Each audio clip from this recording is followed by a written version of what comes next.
Good morning, Fatima. Good morning, Leslie. Very happy to be with you again. Oh, thanks. I'm also happy to see you again.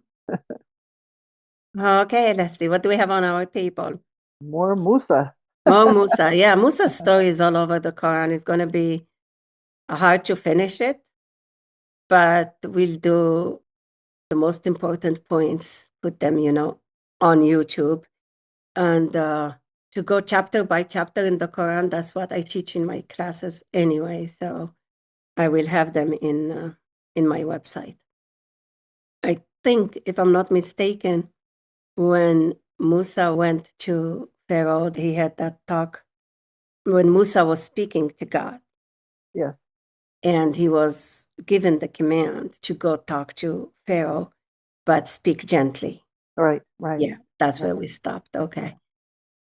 So after he was asked to go and speak gently to the Pharaoh, the whole thing was to really explain to the Pharaoh the signs of God. So now we're going to go today over the conversation of Musa and the Pharaoh. So here he's with the Pharaoh, and he told him, who's our God in a way.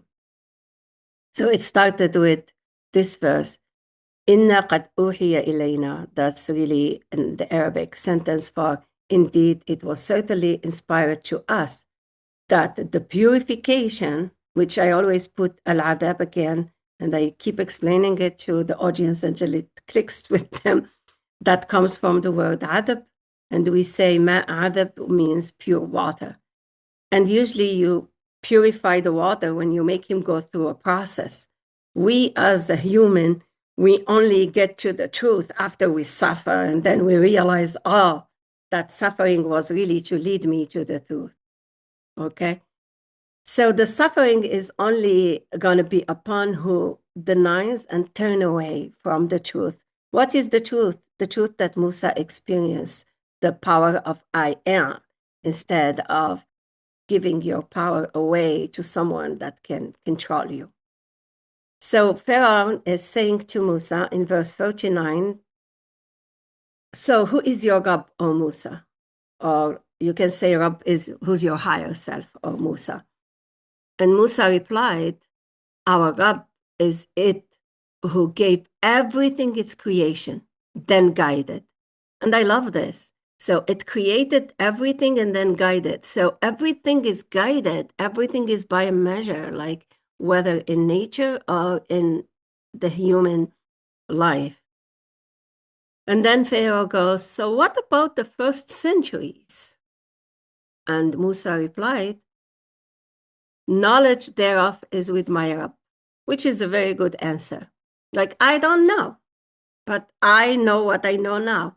In a book, and I always call it the book of existence. Some people call it Akashic Records. Some people call it the database, book of life. And in it, my Rab does not stray and does not forget. So everything is recorded and everything is with a measure. And now it's describing who's this Rab. It is who made the land a preparation, the land, the earth preparation. And I love the word preparation. I put between parentheses training for you, and threaded ways in it for you. And everything is for you, and caused water to descend from the above. So we brought out peers of diverse produce from it.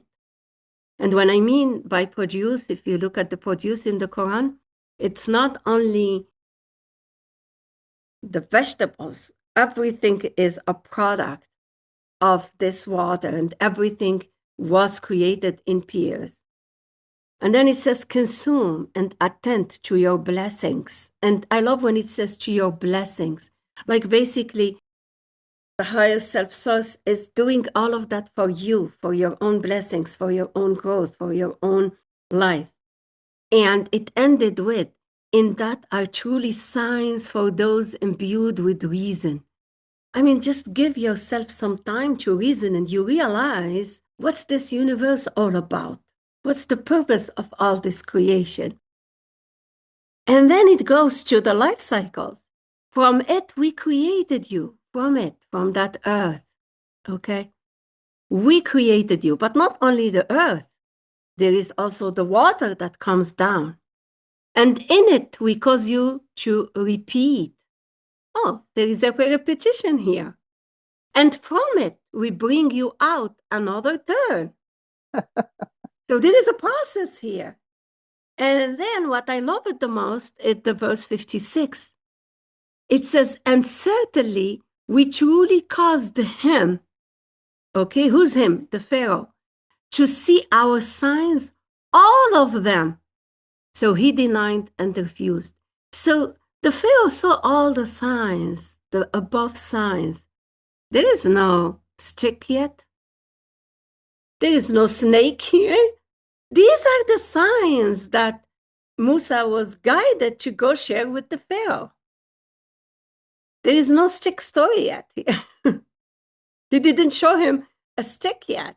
Yeah. The stick story comes later because when Musa said all of those signs, and the Quran is saying in verse 56, we really certainly showed him all the signs.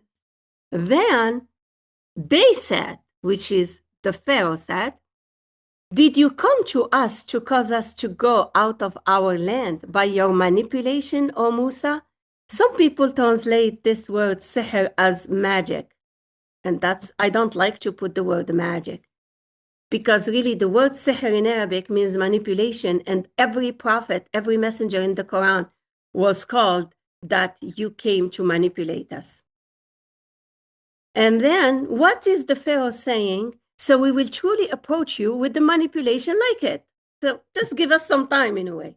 So make an appointment between us and you, which we do not oppose. Like you choose the time, you choose the appointment, and neither of us will oppose your choice. And we'll all get into that in a complete space in a way, space and time. Musa was smart. What did he pick? He said, your appointment is the period of the beauty. So they have, like, you can say, a festival where they show the beauty of the town. So he knows there will be more people. Mm. And he said, and the people are gathered at mid-morning. So he picked the time that he knows it will be a gathering. To me, that's a very smart move from Musa because he already shared all these signs of existence of the source to Pharaoh and his, elite, but they denied them. And they said, okay, give us some time, as if they're going to go and they create another, they just needed some time to create whatever they wanted to manipulate. And they are already accusing him as magician, as manipulator. Okay, so you can see there is already an accusation before they even get to meet. So they're going with that mindset. So I think, I don't know, I want to hear your feedback, but I said, I feel like I'm going to stop in here. I don't want to go further just to hear your feedback. And next time we'll see when they all. So it's like a movie. Like every time we see like, okay, here now they are in this scene. Yeah. First thing that came to my mind was that feeling that suffering is necessary for people to change. And I thought, well, when does that stop? When do we start realizing that we don't have to suffer to grow? That it doesn't require, it may require various experiences and it may require getting through difficulties or whatever, but that word suffering, like you somehow have to suffer. They say like great art comes because the artist suffers for his art. The artist may have to go very deep and take a look at what's happening. And it might not always be without some pain because you're growing and, growing pains. And that's what it says. It says, really, those who don't see source are those who deny. Right. So deny the source within. Right. And so when you are in denial, I guess my point is you create your own suffering. It's not really Exactly. suffering that's put upon you for some No. reason. Yeah. So we create our suffering.